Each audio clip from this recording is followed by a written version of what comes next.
Okay, welcome to your next lesson, lesson 4 of Awakening the Everyday Herbalist. This one today is going to be about water extractions. It's your first segment of medicine making. Water extractions, they can range from tea to herbal tea to decoctions, nasal rinses, eye washes, so forth. But today we're going to focus in on herbal tea. Shocking that that's the one I'd want to do, huh? So what's up with herbal tea? And to begin, an essential understanding in all of this is the difference between tea and herbal tea or herbal infusions. Tea, this is a word that's just like hands off, only except for the plant called the Camellia sinensis plant. And that's the plant that makes green tea, oolong tea, black tea.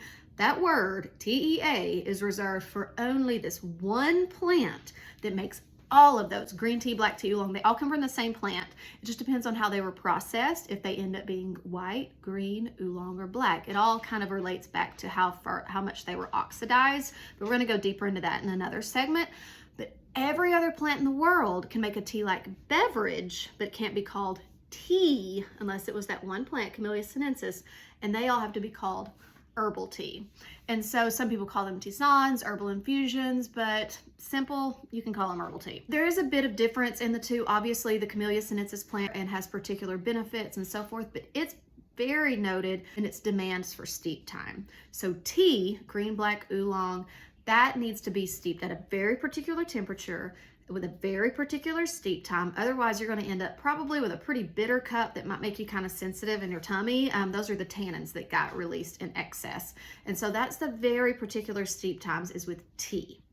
With herbal tea, all those other plants, I don't care if you're talking about chamomile, rose, root barks, the sarsaparilla or whatever, those are all much more forgiving to steep times. In fact, they usually prefer a longer steep time because all these beautiful parts open up and the vitamins and the minerals and the constituents, alkaloids, everything, they slowly open up over time. And instead of getting bitter, it just gets better.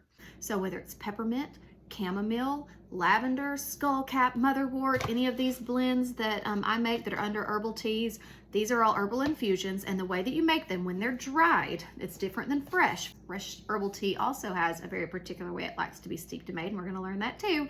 For a dried herbal tea, you're going to, a lot of times there will be steeping instructions. These are kind of doses because herbal tea does tend to be medicinal.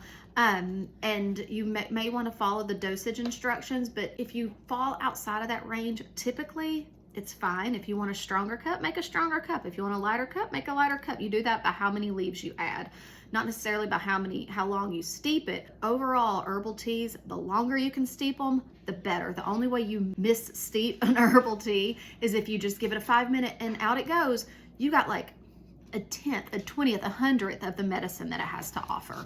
Now, one special tip I do want to say about herbal tea is the plants can only offer you as much health as they have. And so it is important where these plants were grown, was it regenerative farming practices, was the soil treated well, were they just dashed with fertilizers and herbicides? Those poor plants aren't healthy, so they can't offer you the health. And so you do want good naturally grown or organically grown plants in your tea. The natural flavoring, that is BS, y'all. So what that comes from, natural flavoring, is tea or plants that had so little nurturing from the soil that they have very little flavor to offer. And so you spray perfume on it and convince people that it has flavor, or it's a bigger company or someone that just wants a consistent flavor where they're selling flavor. That's what they're selling. They're not selling medicine, they're selling flavor. And these natural flavors, they made me break out in a rash. There was a time when I was like I was just wanting to learn about them 10 or 15 years ago, and it made me have a rash. That's not something to be drank, y'all, but sometimes they'll convince you like it has little chunks of peach and it's like white peach, and you'll say, see, there's peaches in there. Y'all, have you ever dried peaches and put them in water? It don't taste or smell like that, so don't play that game.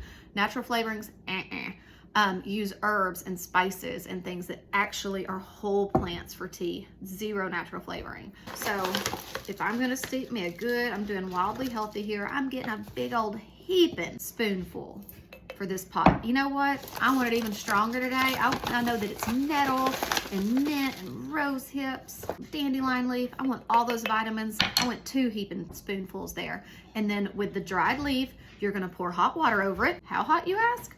Herbal tea wants it pretty hot.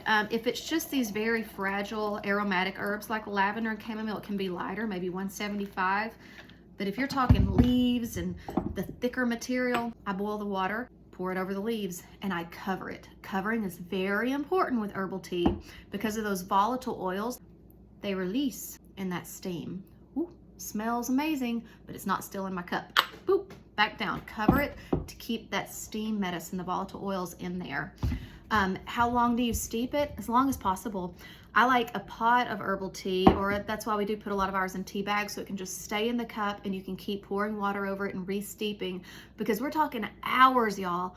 Hours for herbal tea is wonderful. Different vitamins, constituents, compounds, minerals, they open up at different rates, at different paces. And so each time that you're drinking it, after 10 minutes, it's a different tea. After 20 minutes, it's a different tea. After 2 hours, it's a different tea.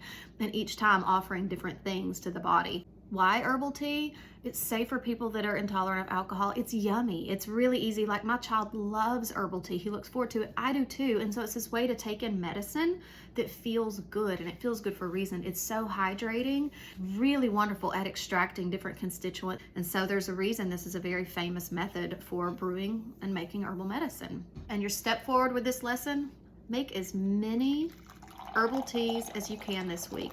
Make them, enjoy them, sip them, try all kinds of them, and just get comfortable making them and have a good time. Cheers.